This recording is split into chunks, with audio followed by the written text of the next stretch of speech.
En 1966, The Fantastic Journey, un film de science-fiction de Richard Fleischer, nous a parlé des aventures d'un sous-marin miniaturisé injecté dans le système sanguin d'un patient pour détruire un caillot sanguin. 60 ans plus tard, réalité rejoint la fiction. Le pansement Tepar à Paris a développé un micro-robot thérapeutique de taille d'un grain riz qui peut se déplacer dans le cerveau d'un patient. Duplat, PDG de Dressing, écrit son fonctionnement. Ce grain de riz est subdivisé en étages qui correspondent aux étages d'une fusée, qui se déplacerait très lentement dans le cerveau. Il y a un seul qui lui permet de se déplacer vers l'avant, à gauche, la droite. Il y a aussi une microélectronique qui vous permet de piloter et de centraliser tout cela. Et surtout un système GPS qui vous permet de le tolérer et de le piloter très précisément.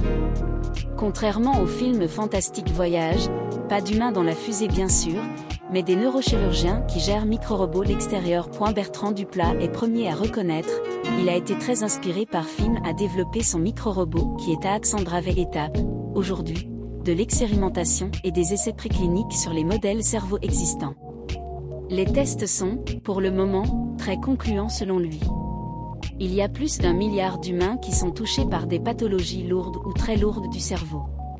Ce chiffre augmente car le vieillissement de la population et du cerveau est un organe très particulier et en particulier très protégé par la barrière hémato-encéphalique.